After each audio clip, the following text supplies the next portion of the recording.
o también con Anderson se pueden hablar, y para el mes de marzo queremos organizar este culto de bautismos. Siempre lo hacemos juntos con los hermanos de la Iglesia del Puerto de la Cruz.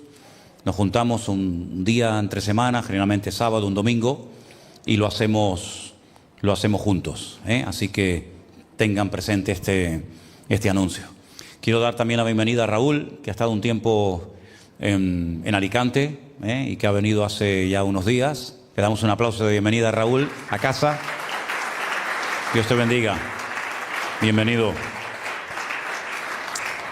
Gloria a Dios. Y a todos ustedes, que el Señor les bendiga. Una vez más, muchas personas, muchos hermanos se han quedado fuera. No han podido venir hoy al culto, ¿eh?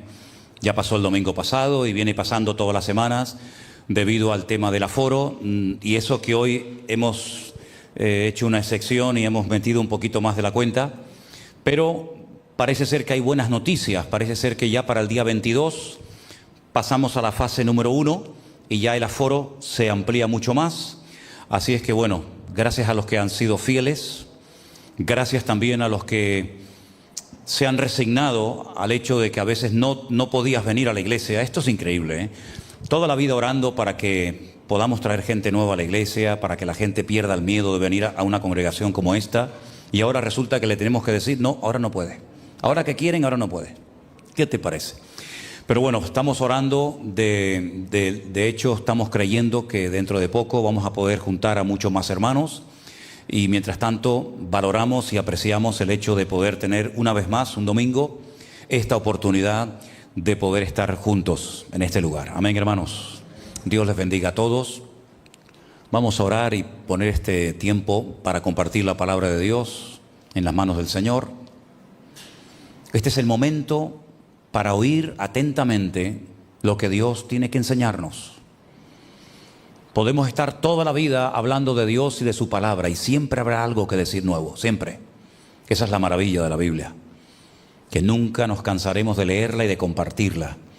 Y por muchos mensajes que hayas oído y por muchos mensajes que yo haya dado, siempre el Señor habla a través de su palabra cuando queremos que Él nos hable. Cuando tenemos el corazón abierto y tenemos una buena actitud, el Señor siempre va a traer palabra a tu vida. Señor, te damos muchísimas gracias en esta tarde por esta oportunidad que nos das y privilegio de volver a estar reunidos en torno a tu presencia y en torno a tu palabra. Pedimos, Señor, que este tiempo en el que vamos a hablar de ella, tú nos abras la mente, el corazón, para que podamos estar atentos a lo que el Espíritu Santo hoy le dice a su iglesia.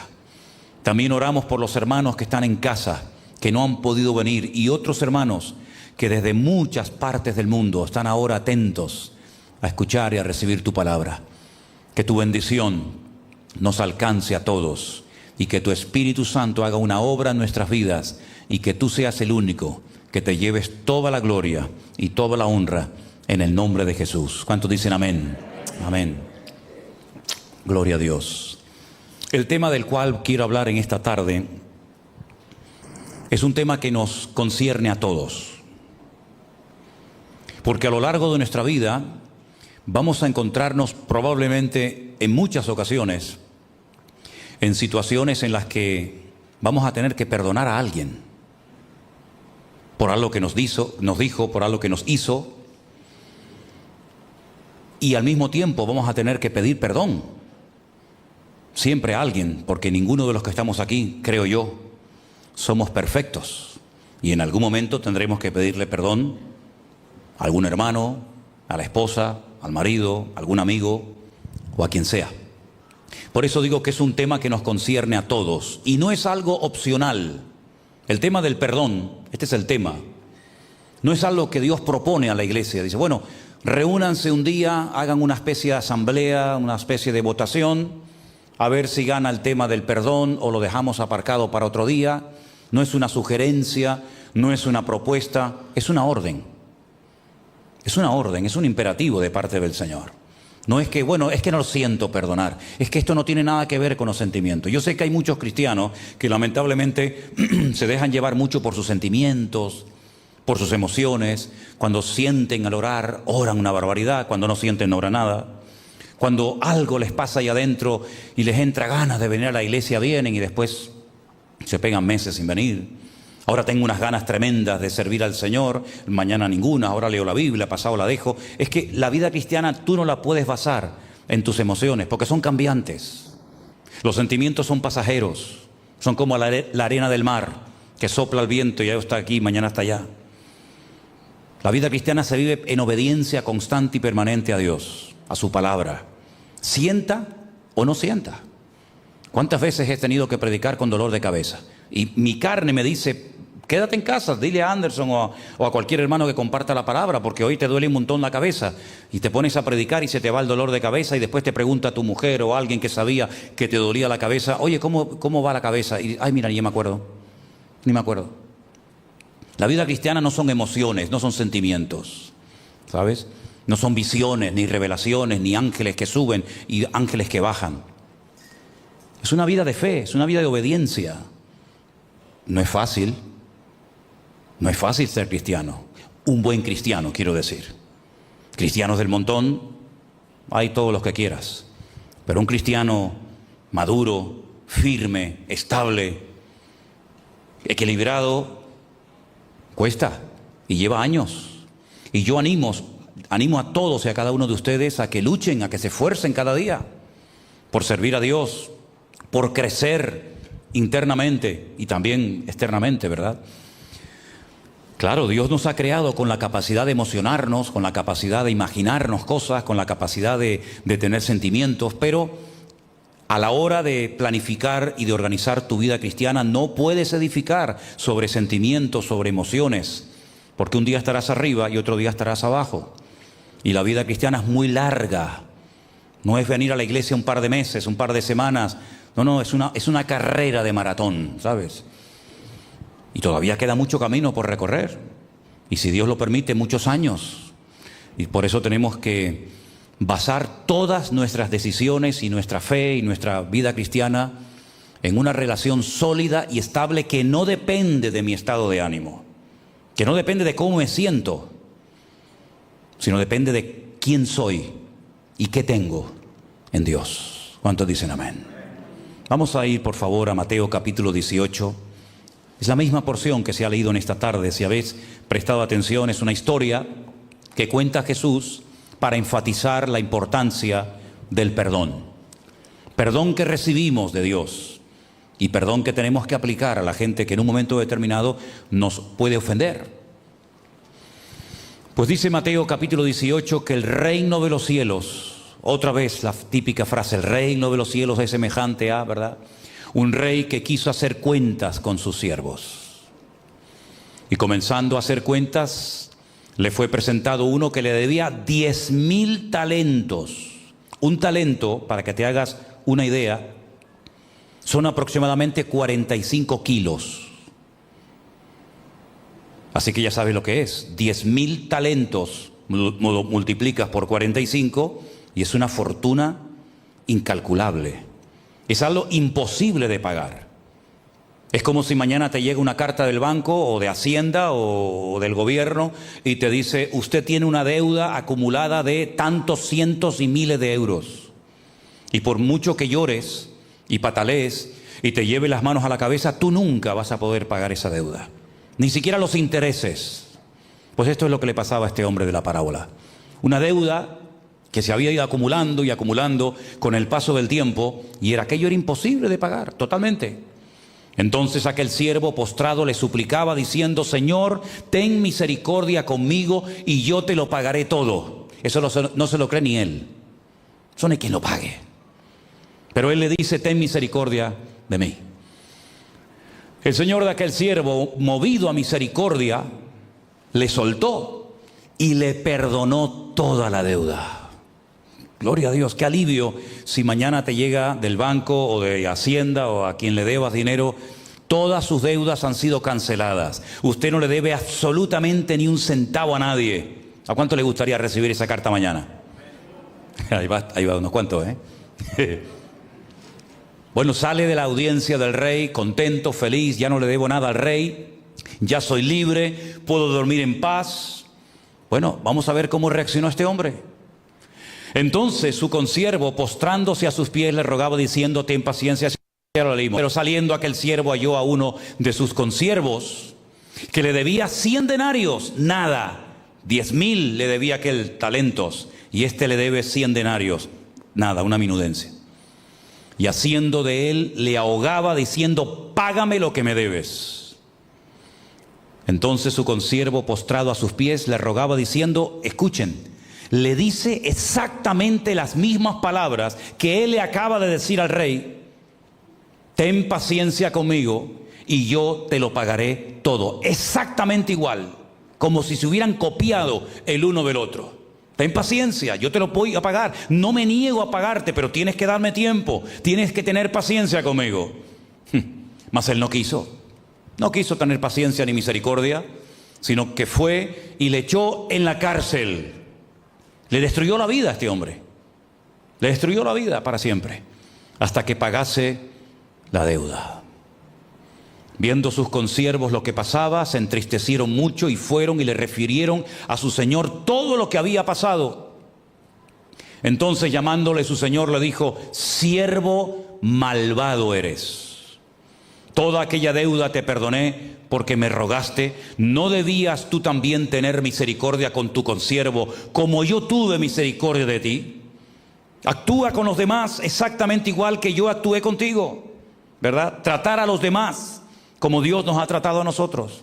Entonces su señor, enojado, le entregó a los verdugos hasta que pagase todo lo que debía. Ahora sí te vas a enterar. Se acabó la misericordia, se acabó la gracia. Ahora vas a pagar todo lo que me debes y de aquí no sales. Así también esta es la conclusión de esta historia. Esta historia apunta a esta moraleja, a esta historia. Así también mi Padre Celestial hará con vosotros si no perdonáis de todo corazón a cada uno, a su hermano, sus ofensas. Interesante historia, ¿verdad? La hemos leído hoy 2 veces para recalcar la importancia de no tener problemas a la hora de pedir perdón o a la hora de perdonar a alguien. Y repito, esto es algo que tarde o temprano, si no es hoy, será mañana, y si no, más adelante, tarde o temprano, todos y cada uno de nosotros tendremos que perdonar a alguien, o tendremos que pedirle perdón a alguien. Y este mensaje, atesóralo, guárdalo en tu corazón, porque cuando llegue el momento, tienes que ponerlo en práctica. Porque este no es un mensaje para hacerles reír. Este no es un mensaje que he preparado y estoy dándole a ustedes esta tarde porque no tengo otra cosa que hacer en la vida que venir aquí a entretenerle a usted. Este es un mensaje que viene de parte de Dios y tiene una base y un fundamento bíblico. Porque la vida es muy larga y por muy cristianos que seamos, por muy pastores que seamos y por mucho tiempo que llevemos en los caminos del Señor, tarde o temprano ocurrirán situaciones en nuestra vida, a veces entre hermanos, en los que tendremos que sentarnos y hablar y arreglar las cosas y perdonarnos o pedirle perdón a alguien. Y espero que cuando llegue ese momento no te cueste, sino que hayas aprendido la lección y te recuerdes todo lo que hoy vamos a estar aquí compartiendo a partir de este momento. La palabra perdonar, si os dais cuenta al principio, tiene un prefijo, per. Y ese prefijo indica una acción completa y total. ¿Qué significa esto? El perdón bíblico, el perdón de la Biblia, el perdón real, no es un perdón de, bueno, te perdono una parte y mañana seguimos hablando. O perdonas o no perdonas. O lo haces bien o mejor no hagas nada. Pero también tiene que ver con la palabra donare, que significa regalar. El perdón no se gana. La gente no tiene que agradarnos, hacernos regalos o tratarnos bien o portarse bien con nosotros para decir, bueno, a ti sí te perdono porque me haces la pelota y a ti no te perdono porque me caes mal. Una persona que actúa así no ha entendido el Evangelio. No ha entendido nada. El perdón no es selectivo. A ti sí y a ti no. Ahora sí y mañana no. El perdón tiene que ser total y completo. Y si no, mejor que no lo hagas. Mejor ora, busca a Dios, que te hable, siéntense, hablen y tomen decisiones. Pero el perdón no es parcial, es total y absoluto. Exactamente igual que el perdón que Dios aplicó a nuestra vida. ¿Cuántos pecados te ha perdonado a ti Dios?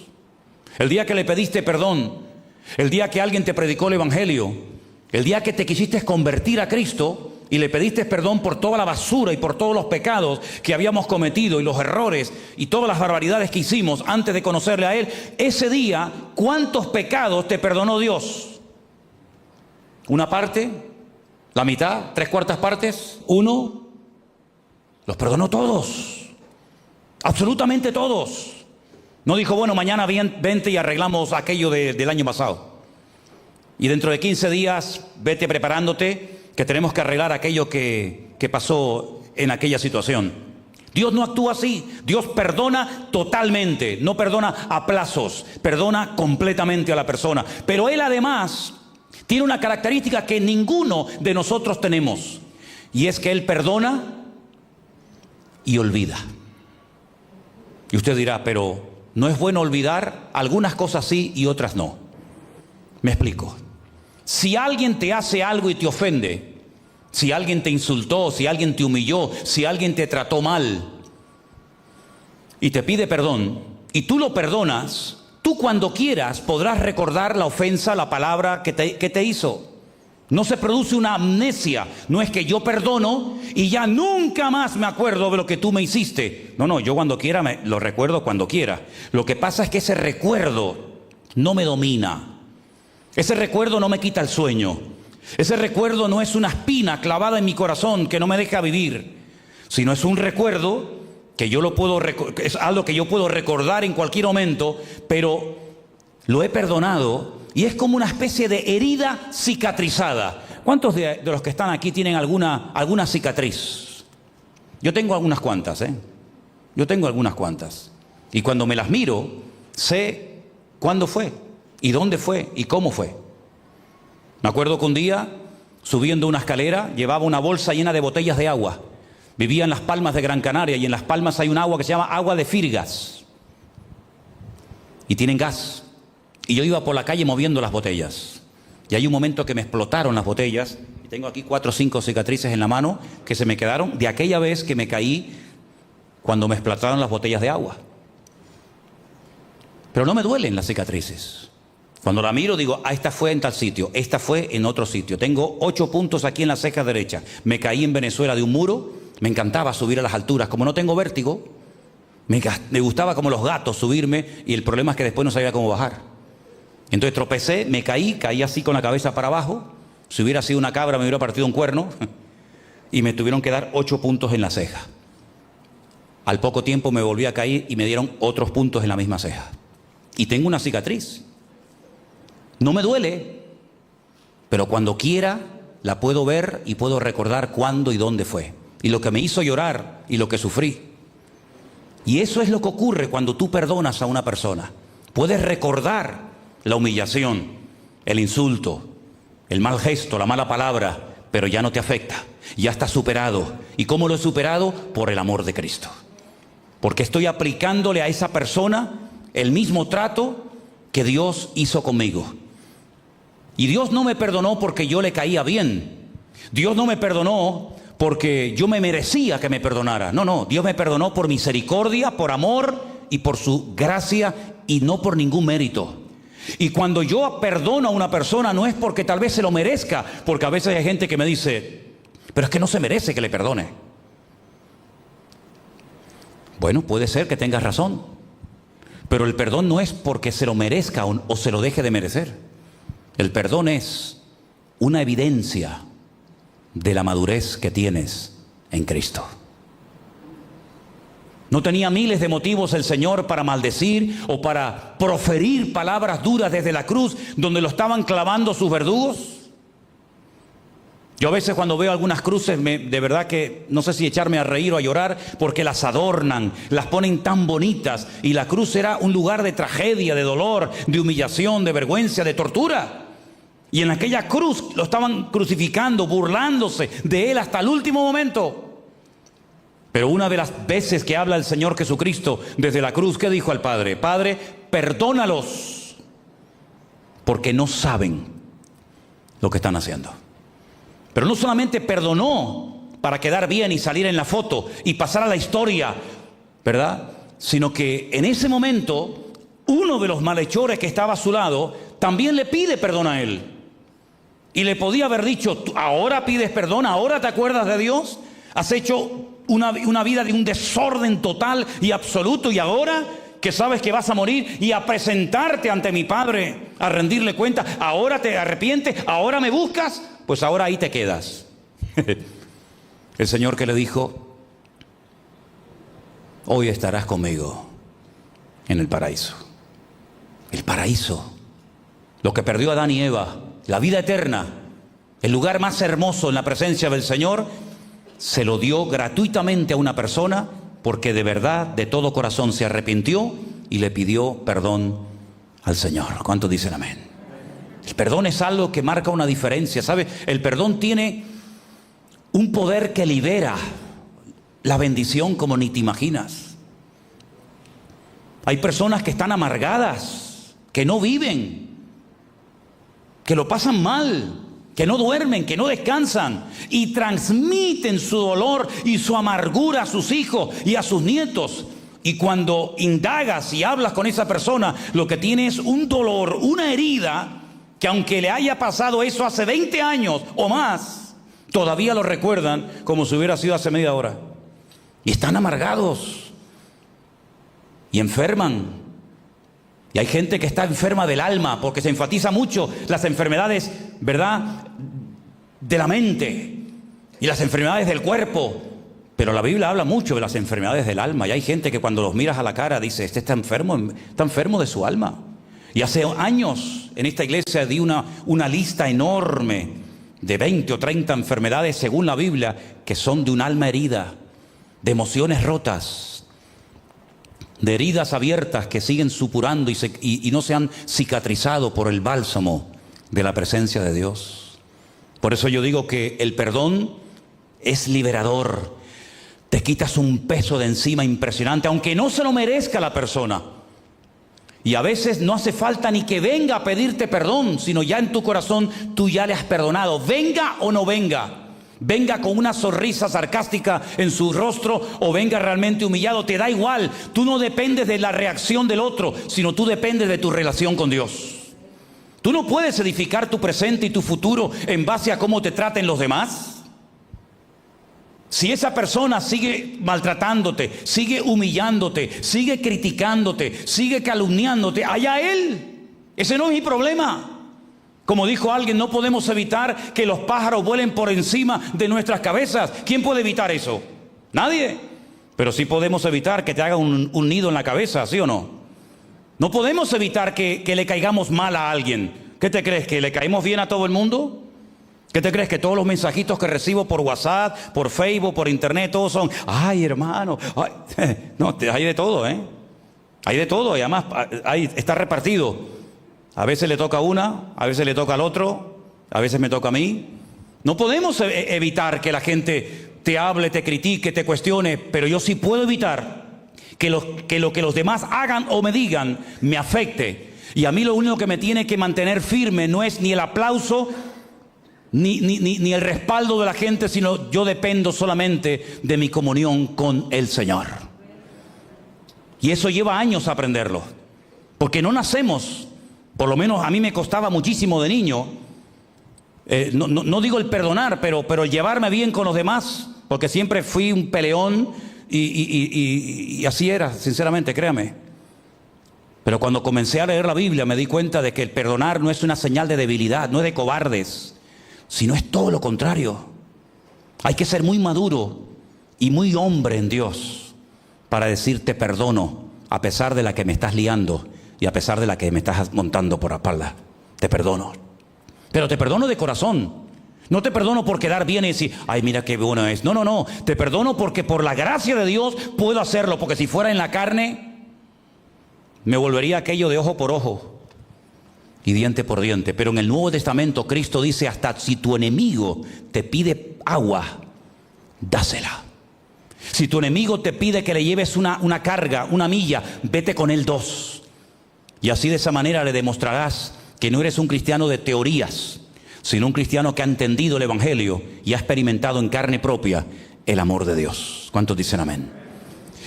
El perdón no solamente libera, sino que restaura. Hay gente en la Biblia que necesitaban ser restaurados. Y el perdón restaura muchas cosas. Restaura matrimonios, restaura relaciones rotas de amigos, entre hermanos. Miren por ejemplo a Pedro, un hombre que caminó por encima de las aguas, el único en la historia. Nunca ningún hombre, cuenta la Biblia, que caminara por encima de las aguas. Pedro sí. Pedro tuvo experiencias que jamás en la vida tendremos nosotros. Por ejemplo, una de ellas, cuando estaba en un monte, la tradición dice que era el monte Nebo, donde dice que de repente mientras el Señor Jesucristo oraba, Él vio a Moisés y a Elías allí en el monte. Él los vio. Y entre Moisés y Elías y Pedro hay centenares de años, pero Él los vio, una experiencia impresionante. Él fue el único hombre que recibió una palabra de alabanza en público por parte del maestro. Bienaventurado eres, Simón, hijo de Jonás, porque esta declaración que acaba de hacer no te la reveló tu papá, tu mamá, la aprendiste en la escuela, en la sinagoga, sino mi Padre que está en los cielos te ha revelado quién soy yo realmente. Mi identidad, mi esencia, tú la has captado, no porque la aprendiste en la escuela, sino porque mi Padre te la ha puesto en tu corazón. Imagínate. Pedro un día fue a pescar cuando le estaban exigiendo al Señor que pagara el impuesto. Y le dijeron, ¿ustedes no pagan impuestos? ¿Tu maestro no paga los impuestos a Roma? Y el Señor le dijo, vete a pescar. Y el primer pez que saques del agua, ábrele la boca y sácale una moneda y paga el impuesto, el tuyo y el mío. Qué bueno sería eso, ¿eh? Qué bueno sería decir, ¿cuánto debes mañana a Hacienda? ¿Cuánto le tienes que pagar? Tanto, vete aquí a la playa, coge la caña, échala y cuando la sacas hay una bolsita dentro y le pagas todos los impuestos. Esa experiencia la tuvo Pedro. Pero sin embargo, una vez cuando se vio confrontado y acorralado y no tuvo el valor de decir, sí, yo soy del maestro, aunque había dicho, ¿se acuerdan? Aunque todos estos te abandonen, yo nunca te abandonaré. Eso es menospreciar a los demás, eso es sentirse superior a los demás. Y al final, como dice el refrán, por la boca muere el pez, ¿no? Y le negó. Y cuando el Señor Jesucristo resucitó, le dijo a una de las mujeres que la había visto recién resucitado, vete a mis discípulos, coma. Y a Pedro, porque él ha dicho que no me conoce, él ha dicho que no quiere saber nada de mí, entonces ya no es discípulo mío, ya no es. Pero dile a mi discípulo y a Pedro que vayan a Galilea, que allí me voy a encontrar con ustedes. Y allí va el Señor y allí se encuentra con Pedro. No le dijo, Pedro, una pregunta, ¿tú por qué me negaste? ¿Te imaginas que le hubiera preguntado eso el Señor? Qué vergüenza, ¿no? ¿Por qué me negaste? ¿Tú no dijiste que ibas a estar conmigo hasta la muerte, hasta el final? ¿Dónde estabas? ¿Qué te pasó? Cobarde, bocazas y un montón de cosas más, ¿no? Sino solamente le dijo, Pedro, una pregunta. ¿Tú me amas? Una pregunta un tanto extraña, ¿verdad? Nunca Jesús le había preguntado eso a nadie. ¿Tú me amas? Y Pedro le dijo, sí, claro. ¿Cómo no te voy a amar? No, pero tú me amas de verdad, más que a tus peces, tus redes, tus barcas, más que a tu vida. Sí, claro, tú sabes que te amo. Y ya va la tercera, y parece que ahí ya se dio cuenta Pedro. ¿Y qué es lo que está haciendo el Señor? Lo está restaurando. 3 veces me negaste, 3 veces confiesa que me quieres. Pero ahora te voy a poner a prueba. Porque la otra vez cuando dijiste que me ibas a defender hasta la muerte, yo no te puse a prueba y suspendiste el examen. Pero ahora te voy a poner un examen. Cuando eras más joven, hacías lo que querías. Y estoy parafraseando el texto. Ibas a donde querías. Cuando seas viejo extenderás tus manos y te ceñirá otro e irás a donde no quieras. Y dice el versículo siguiente en Juan 21, y esto dijo el Señor dando a entender con qué tipo de muerte había de glorificar a Dios. El único hombre del Nuevo Testamento que sabía cómo iba a morir. Yo no lo sé de qué voy a morir. ¿Tú lo sabes? Yo no sé de qué voy a morir ni cuándo. A veces hemos hecho esta pregunta, ¿no? ¿Te gustaría saber a qué edad vas a morir? ¿Te gustaría saber de qué vas a morir? Yo creo que nadie en esta tarde puede decir, yo voy a morir a tal edad y voy a morir de esto. Nadie lo sabe. Pedro sí lo sabía. Pedro sabía que no iba a morir de joven. Iba a morir de viejo. Iba a morir crucificado en Roma, con la cabeza para abajo y los pies para arriba. Así murió Pedro, cuenta la historia.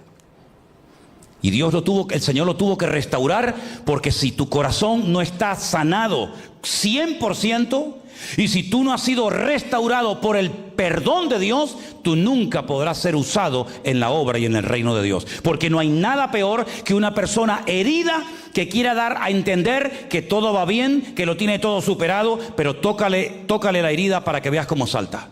Y el Señor no quiere que tú seas una persona, seas hombre, seas mujer, lleves poco tiempo en los caminos del Señor o lleves toda tu vida, me da igual. El Señor no quiere que tú estés hecho polvo, aunque vengas a esta iglesia o a otra o a ninguna. El Señor quiere sanar tu corazón en el día de hoy. El Señor no quiere que vayas por la vida, mira lo que me hicieron, y mira lo que me hizo mi padre, y mira cómo me violaron, y mira cómo me echaron del trabajo, y mira, no, basta ya de lamernos las heridas y de estar toda la vida levantando compasión de los demás. El Señor te entiende y sabe y conoce tu corazón roto y dolorido, y Él es el único, escúchalo bien, el único que puede arreglarlo y ponerlo en orden, porque el poder de Dios te libera y el poder de Dios te restaura el corazón. ¿Cuántos dicen amén? Hay muchísimos ejemplos en la Biblia. Yo empecé a buscar ejemplos en la Biblia de personas que tuvieron que ser perdonadas o tuvieron que aplicar el perdón, y me quedé sorprendido. Yo dije, Señor, si empiezo a hablar de todo esto, el mensaje va a durar 5 horas. Y yo estoy seguro que ustedes no van a tener 5 horas para estar aquí escuchando un mensaje. Entonces lo tengo que resumir. Entonces cuando yo vea que empiecen a levantarse y a marcharse de uno en uno, de dos en dos, en tres en cuatro, ya me daré cuenta de que ya están cansados y tengo que cortar. ¿Ustedes se acuerdan de un joven llamado José? Las cosas que ocurren en la adolescencia, en la infancia, en la juventud, no se olvidan nunca. Y el dolor más grande que experimentó José, lo experimentó no de grande, no de viejo, sino de muchacho, de joven. Y no es que vinieron personas malas, no es que vino un ejército, invadió el país y lo hirió y se lo llevó como esclavo. No. Su propia familia lo traicionó. Yo no sé si aquí hay alguien que pueda decir, pues a mí me traicionaron mis hermanos, mi familia, mi padre, mi madre, mi primo, mi cuñado, quien sea, me da igual. Los peores enemigos de José no eran los de afuera, eran los de casa. Sus hermanos le tenían envidia. Claro, es que mucha gente cuando tiene envidia y celos se convierte en gente peligrosa. Como he dicho en uno de los devocionales de esta semana pasada. Como Saúl, ¿verdad? La envidia, no lo podían soportar, no podían verlo. Se ponían incómodos, se ponían inquietos porque veían que Dios estaba con él. Y además su padre, para diferenciarlo del resto de los hermanos, le puso una túnica, una ropa de colores. Fíjate tú, que eso das el cante en cualquier lugar donde vayas. Y decían, ahí viene el soñador, con otro sueñecito más.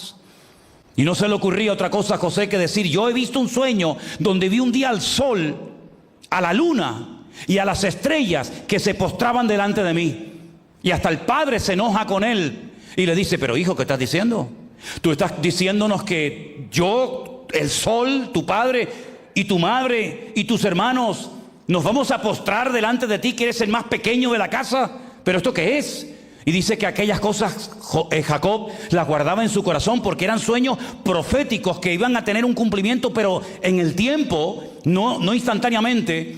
Y aquellas cosas ponían nervioso a sus hermanos. Y la verdad es que lo que querían era matarlo. Esa es la verdad. Lean ustedes la historia de José en el libro de Génesis. Y el plan era matar a José. Pero gracias a Dios que intervino un hermano y le dijo, no lo matemos. Esto es muy fuerte. Vamos a meterlo en un pozo. Claro, en un pozo sin agua, con barro, con lodo en el fondo, te vas hundiendo. Y el muchacho gritaba y clamaba, desesperado, muerto de miedo. Y los que estaban fuera ni se inmutaban, insensibles totalmente ante el dolor ajeno. Les daba igual que su hermano estuviera muerto de miedo. Y estuvo allí horas y horas y horas metido en aquel pozo. Y al final dijeron, bueno, vamos a hacer algo. Vamos a sacarle la túnica. Vamos a matar a un cabrito, la empapamos de sangre y cuando nuestro padre pregunte, ¿dónde está José? Yo mandé a vuestro hermano. ¿Saben cuántos kilómetros caminó José desde la casa de su padre hasta Siquén, donde estaban sus hermanos? Casi 70 kilómetros caminando. Ahora, ¿cómo le vamos a decir a papá que José está muerto? Pues fueron capaces de engañar al viejo. Y no tuvieron remordimiento de conciencia durante 20 años. le mantuvieron la mentira al padre y el padre estaba roto, hecho pedazos. El padre estaba destrozado porque era su niño bonito, era el pequeñín de la casa, era su hijo amado, ¿verdad? Y entonces lo que hacen a José lo venden como esclavo a una caravana que venía, que compraban esclavos, y esa caravana, si se dan cuenta, se la vende a otra, y al final llega José a Egipto sin conocer el idioma, en otro país. De la noche a la mañana pasa de ser un niño mimado, un niño que lo tenía todo, a ser un esclavo en la casa de un egipcio, que vete tú a saber cómo lo trataba al principio. Sí, porque es muy bonita leer la historia de José según va transcurriendo, pero yo me imagino que al principio lo tratarían al trancazo, como a cualquier esclavo. Y encima después hasta cae en la cárcel y lo acusan de una cosa que no ha hecho. Bueno, de verdad que humanamente hablando es para desesperarte y decir, como yo algún día tranque a estos, se van a enterar, porque me han destrozado la vida. Claro, es muy bonito leer la historia y ver el reencuentro, ¿verdad?, del padre y del hijo, cómo se encontraron, sí, pero él no sabía nada. Pero hay algo muy bonito que destaca en todo esto, y es que la Biblia dice que Dios siempre estuvo con José. En los peores momentos, el Señor siempre estuvo con él. Y hay algo que a mí me fascina de este muchacho, y es que él guardó su corazón. Porque cuando ya se produce el reencuentro, que tuvo que ser espectacular, a mí siempre he pensado cómo me hubiese gustado a mí ver la cara de Jacob cuando abraza a su hijo José después de largos años de pensar que está muerto, y al final resulta que le cuentan la verdad y José no estaba muerto, José estaba vivo, y no solamente vivo, sino próspero, bendecido y un hombre tremendamente poderoso en Egipto y en el mundo entero. Tuvo que ser un encuentro realmente espectacular, como espectacular tuvo que ser el encuentro de un hijo recién resucitado, todavía con sus heridas abiertas, que se presenta delante del Padre y le dice: Padre, he hecho todo lo que tú me mandaste, aquí estoy. Y la Biblia nos enseña que cuando Jacob con 147 años muere, y Jacob ha pedido que lo entierren en Canaán, allí se va todo el séquito, se va José, se van sus hermanos, y cuando vuelven de enterrar al viejo, se paran en el camino al lado de un pozo. ¿Sabes qué pozo era? Te lo imaginas ya, ¿verdad? ¿Sabes qué pozo era, no? Me imagino que José se paró al lado del pozo, miró así, y habrán dicho los hermanos: madre mía la que se nos viene encima. En este pozo metimos a nuestro hermano hace 22 años. No le echamos una mano, nos reíamos de él, nos pidió misericordia y no la tuvimos. Y ahora nuestra vida está en las manos de nuestro hermano, porque es el hombre después del faraón más poderoso de la tierra. Con un chasquido de dedos nos machaca a todos. Y José mira la cara de sus hermanos y les dice: no tengan miedo, tranquilos. No fueron ustedes los que me vendieron a Egipto. Fue mi Dios el que me trajo aquí para salvarles a ustedes. Así que tranquilos. Y se dieron un abrazo y fue algo realmente espectacular. ¿Quién hace eso? Solamente una persona madura que conoce el corazón de Dios y que con el perdón y la misericordia con la que ha sido tratado es capaz de comportarse con misericordia y con perdón con sus hermanos. ¿Cuántos dicen amén? Es una historia realmente espectacular. Y se restauran relaciones y la familia vuelve a estar unida, y José ve los sueños cumplidos y ve todo aquello que soñó cuando era joven, lo vio cumplido. Pero la llave que iba a hacer que José se mantuviera en el trono bendecido y con la paz en su corazón fue que guardó su corazón del odio, del resentimiento y de la amargura. Y cuando llegó el momento de demostrar su verdadera madurez, no delante de Dios, que ya se suponía, sino delante del hombre, él fue capaz de perdonar, porque un verdadero cristiano no se demuestra en la iglesia, sino se demuestra ante la adversidad, ante la lucha. Y cuando llega el momento de decir te perdono, ahí se demuestra si realmente es Cristo el que está viviendo en ti o todavía queda mucha carne viva ahí adentro de ese corazón. Tremendo, ¿verdad? Su papá, cuando él era niño, hizo algo que a José se le quedó grabado. Yo tengo esa impresión y tengo ese convencimiento. Su papá, Jacob, aquel que estaba peleando desde el vientre de su madre, agarrándole del calcañar a su hermano gemelo Esaú, dice la Biblia que le compró la primogenitura a su tío, a su hermano Esaú. Y Esaú lo quería matar. Y tiene que huir la misma cantidad de años con Labán que estuvo José con Potifar y con el faraón en Egipto. ¡Qué tremendo! Se vuelve a repetir la historia. Los mismos años que estuvo en el destierro Jacob en casa de Labán, siendo tratado y machacado por las circunstancias de la vida, es exactamente el mismo número de tiempo y de años que estuvo José siendo tratado en Egipto. Igual. Pero hay un momento en el que Jacob decide volver a la casa. Y él sabe que Esaú está vivo. Él sabe que Esaú lo odia.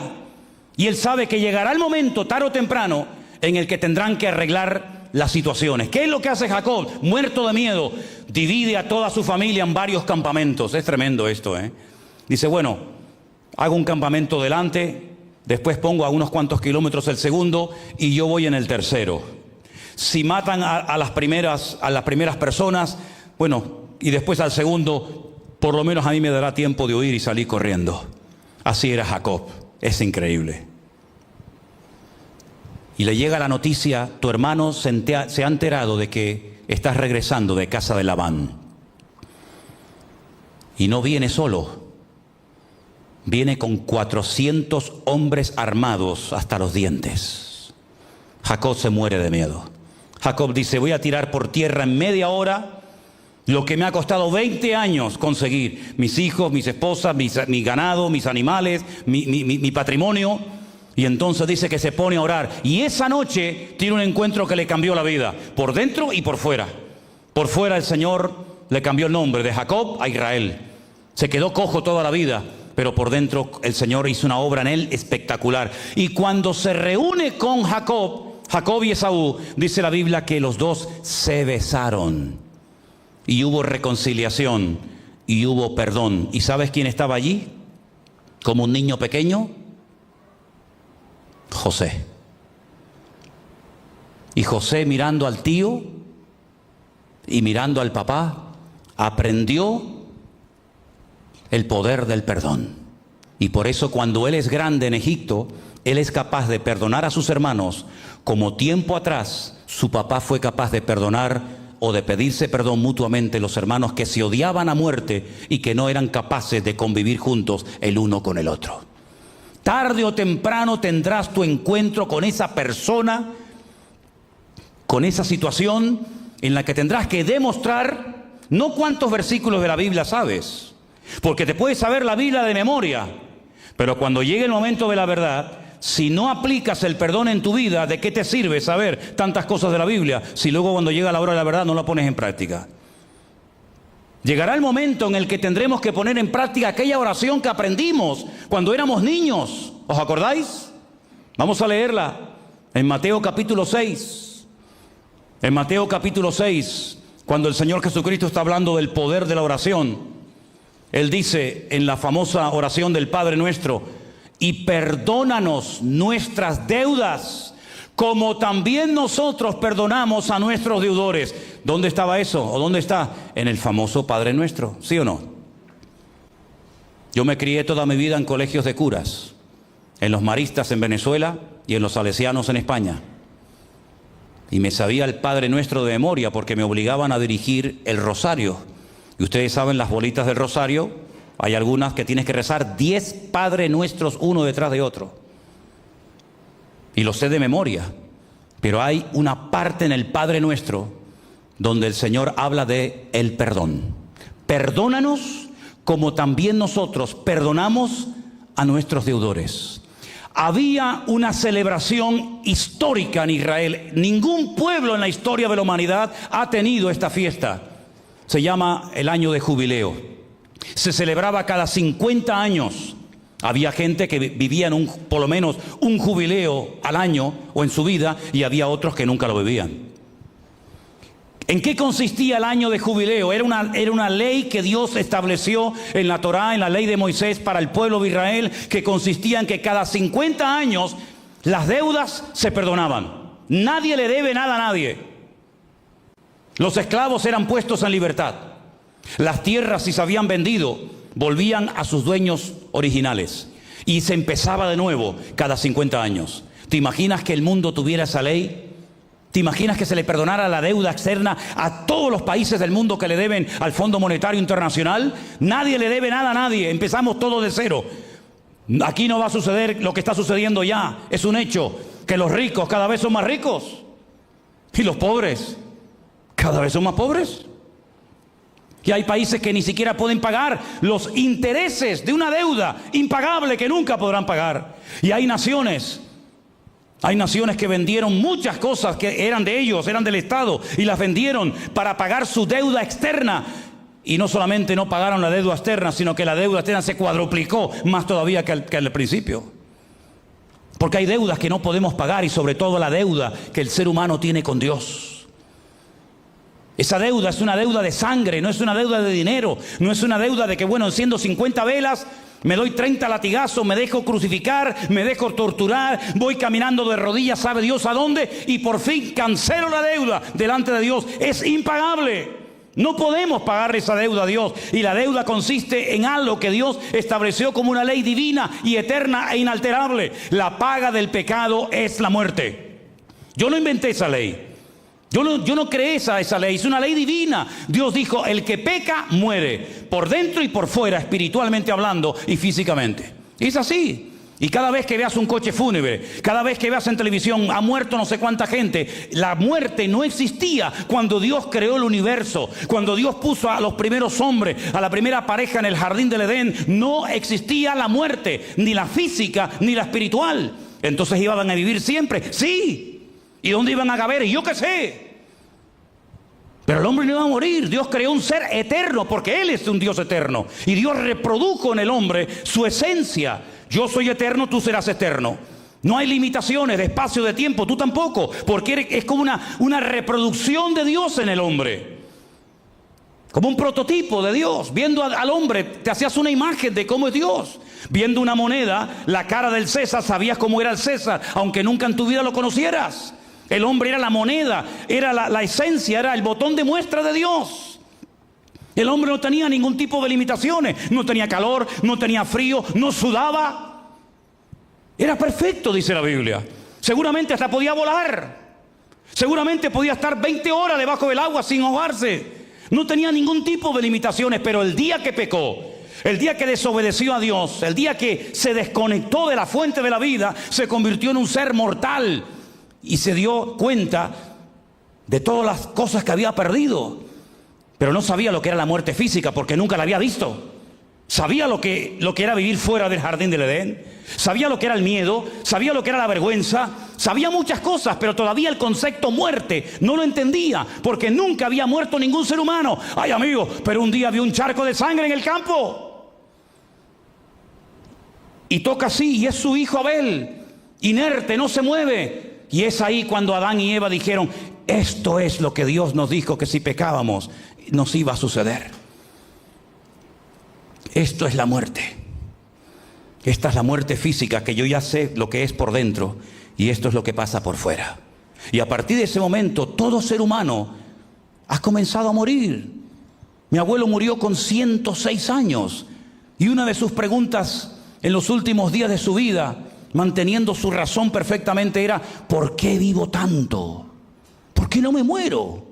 Vio morir a centenares de personas, a amigos, familiares, y él dice: ¿por qué yo no me muero?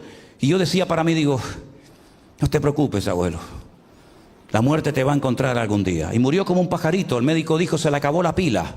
No murió de ninguna enfermedad, murió de viejo, ahí acostado, pero murió. Y el que más vivió, Matusalén, también murió. Y Moisés, y Abraham, y David, y Pablo, y Pedro, y todos moriremos algún día, porque está establecido por Dios que todos los hombres mueran una vez. Unos de viejo, otros de cáncer, unos de accidente, unos de un tumor, yo qué sé, hay 20.000 formas. Es una ley inalterable. Los ricos se mueren, y los blancos, y los negros, y los evangélicos, y los satanistas, y todo el mundo se muere. Es una ley eterna. Pero mis queridos hermanos, mientras estemos en esta vida, tenemos que aprender a vivir. Y una de las mejores maneras de poder vivir en victoria y con la paz de Cristo es perdonando constantemente a todo el mundo. Porque nadie me debe nada. Si alguien me debe algo, que se lo paga a Dios. A mí nadie me debe nada. Y no nos debe de costar pedir perdón, ni nos debe costar tampoco ni el perdonar, ni el pedir ser perdonado. Amén, hermanos. Cuando llegaba el año de jubileo, imagínate, los esclavos ya son libres, nadie le debía a nadie a nada. Y uno dice, pero eso no existe hoy en día. No, es verdad, no existe. Nadie le quiere perdonar las deudas a nadie. Pero para eso vino el Hijo de Dios a este mundo, para pagarle a Dios la deuda que la raza humana nunca le iba a poder pagar. Porque era una deuda de sangre. Alguien tenía que ocupar el lugar del pecador. Un pecador, morir por otro pecador no tiene sentido, es una incoherencia. Tenía que venir un ser perfecto, sin pecado, sin mancha, digno, que no hubiera nunca pecado ni con el pensamiento, ni con la mirada, ni con nada. Y ese ser, ¿dónde estaba? Ese león de la tribu de Judá, la raíz de David, el verbo hecho carne, el alfa y el omega, el príncipe de paz, vino a este mundo a morir por nosotros. Y Él fue el único que pudo pagar la deuda impagable delante de Dios, con su vida y con su sangre. Y por eso predico el Evangelio, porque creo que esta es la solución para las naciones, porque creo que esta es la única manera de que levantemos cabeza y de que nuestra vida sea una vida bendecida y prosperada por el Señor. Teniendo paz con Dios, tenemos paz con nosotros mismos. Y cuando yo entiendo que yo, que era un desgraciado, un miserable, lleno de odio, de resentimiento, de amargura, de soberbia, de demonios que vivían dentro de mi cuerpo, cuando Dios me liberó, cuando Dios me limpió, cuando Dios me sanó y cuando Dios me perdonó toda la basura que había hecho y las palizas que di, las mentiras que hice y las cosas terribles que hice, aunque era un jovencito, ¿cómo no voy yo a perdonar? Si dice la Biblia que aquel hombre que fue perdonado una deuda tremenda, ¿cómo va a salir afuera a coger por el cuello a una persona y decirle, me vas a pagar hasta el último cuadrante, si te acaban de perdonar a ti una fortuna que nunca pagarías tú ni toda tu familia? Y eso es lo que Dios quiere de nosotros, un evangelio práctico. Claro, hay gente que lo que quiere es un evangelio de dame, que Dios me bendiga, que Dios me dé. Sí, no, Dios te va a dar, no te preocupes. Pero sobre todas las cosas recuerda que llegará el momento en el que vamos a tener que pasar de la teoría a la práctica. Porque aquí no se vive la vida cristiana, aquí no hay tentaciones, aquí no hay problemas, no hay malas palabras, no hay un mal ambiente. Pero es allá afuera, en esa selva, en esa jungla de envidia, de celos, de soberbia. Es allá afuera donde vamos a tener que demostrar si verdaderamente hemos entendido el Evangelio o no lo hemos entendido. Y quiero poner un último ejemplo. Tengo docenas de ejemplos. Llevo toda la semana estudiando esto. Me sé de memoria todo lo que tengo que decir. Pero quiero poner un último ejemplo. Una mujer que la sorprendieron, dice la Biblia, en el mismo acto de adulterio. Te pillaron con las manos en la masa. Ay, amiga. Pero que yo sepa, para cometer adulterio hace falta dos. Si la sorprendieron, dice la Biblia, en el mismo acto de adulterio, acostándose con un hombre que no era su marido, ¿por qué no trajeron a los dos? ¿Por qué la traen solamente a ella? Hipócritas, que vienen de religiosos y de niños buenos. Nuestra ley dice que a estas mujeres hay que matarlas a pedradas. Sí, a los hombres también. ¿Y dónde está el hombre? Porque es muy fácil siempre señalar a los demás. Es que no me aman, es que mira lo malo que son. Sí, eso ya lo sabemos. Eso se llama en psicología proyección. Siempre justificándonos a nosotros, echándole el muerto a los demás. Ya lo hizo Esaú, ¿se acuerdan? Ya lo hizo Esaú y tantos personajes de la Biblia. Eso es lo que aprendemos desde niño. ¿Quién pintó la pared? Yo no fui. No fue Juan, no, Pepito. Y no sabes quién pintó la pared. Y eso se va cultivando y se va desarrollando con el paso del tiempo y somos expertos y nos hacemos artistas de Hollywood, ¿verdad? Y siempre no, es el diablo, no, es que fue el pastor, no, es que fue mi mujer, no, es que fue el gobierno y siempre hay algo menos tú no rompes nunca un plato. Y ahora viene una mujer y le dicen, nuestra ley dice que hay que matarlas, como si Jesús no supiera la ley cuando Él la mandó a escribir. Y Jesús dijo, vale, muy bien, veo que la ley, la letra, la saben, vamos, de memoria, pero vamos a hacer algo. Vamos a profundizar en la letra, si les parece. Porque ustedes siempre están nadando por la superficie. La ley dice esto, sí, pero vamos a ir al espíritu de la letra. Que eso no lo saben hacer. Yo se los voy a enseñar. Detrás de esta ley hay un principio fundamental. La ley es tan exigente porque la ley de Dios es perfecta. Y para poder cumplirla uno tiene que estar en perfección. Si tú no eres perfecto, ni se te ocurra vivir bajo la ley, porque vas a hacer el ridículo, como muchos lo están haciendo ya. Querer someterte a los designios y a las exigencias de la ley es querer decirle a Dios: yo puedo cumplir con una palabra perfecta que nadie ha podido cumplir.